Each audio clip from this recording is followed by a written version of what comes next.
Hi friends, this is your pal Scott Garibay, and today we're going to talk about an alarming revelation that comes from understanding the tabletop role-playing game market. All right, so I just did a video, and you don't have to watch that one. I'll summarize it here, about what the safest tabletop role-playing game in the world to buy today is. And the answer to that is the Marvel Multiverse role-playing game. There is something that has just happened in the tabletop role-playing game space. I just realized it, and the reason why I realized it was 2025 free role-playing game day.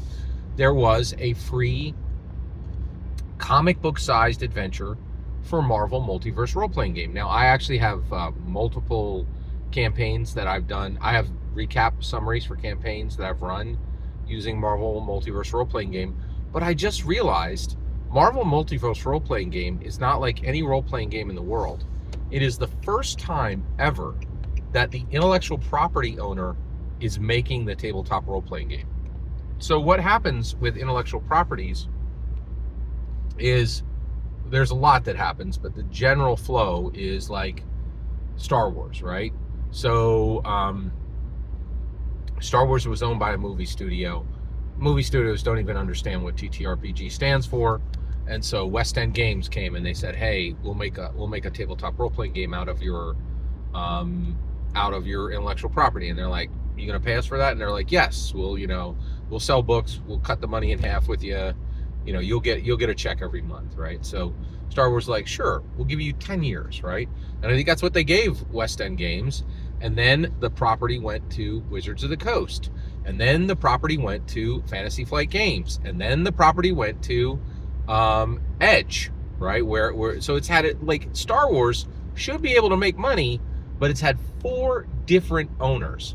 So it is extremely precarious. It is precarious to buy the Star Wars tabletop role-playing game because you don't know if the company that's selling it right now is gonna be able to keep the license, or is going to go out of business, or is you don't know what they're going to do, because the tabletop role-playing game company is not the same as the intellectual property owner.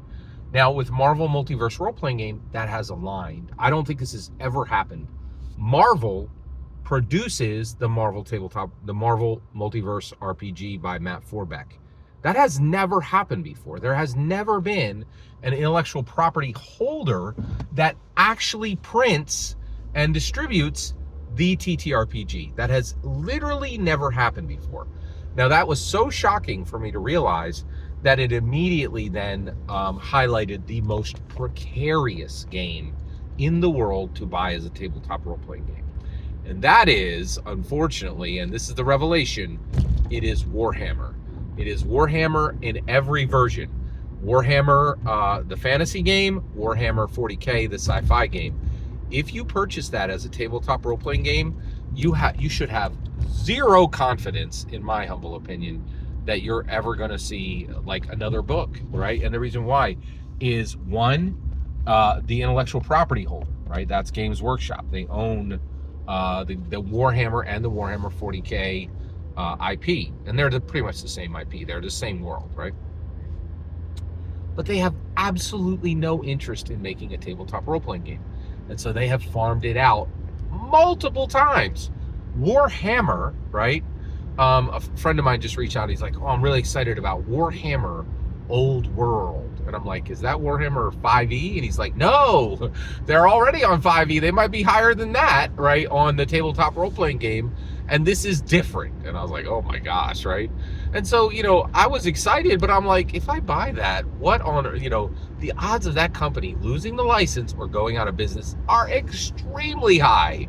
So I bought in on Rogue Trader, I think it was called Death Watch, and they did a fantastic tabletop roleplay. They cut the Warhammer 40K world into distinct, like Rogue Trader, I think it was Death Watch, right?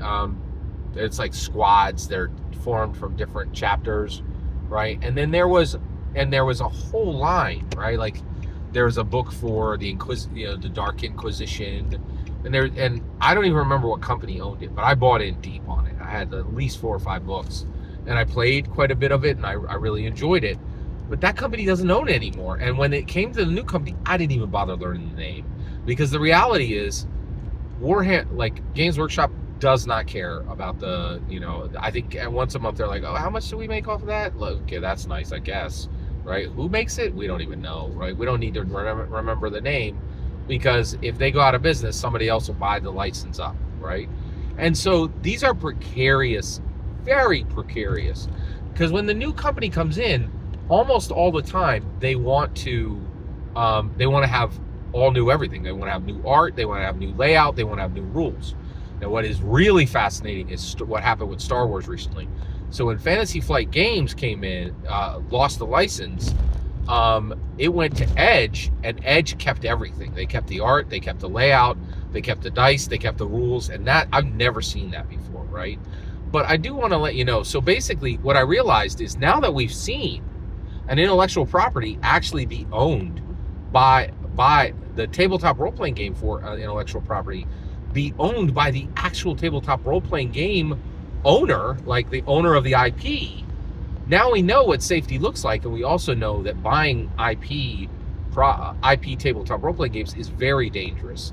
It's really fraught, because there's a good chance it's going to get the company that probably, I think it's definitely 51%, right?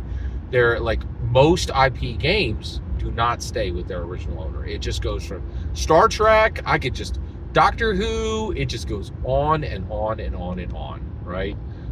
These intellectual properties just bounce from company to company to company, and almost every time it bounces, 95% of the time when it bounces, new art, new rules, new everything, and all your stuff is worthless now, right?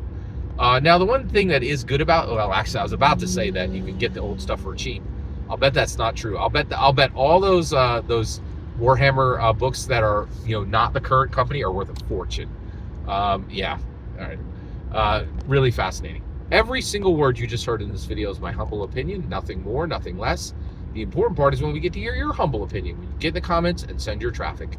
Please consider subscribing, and have a fetch millennium.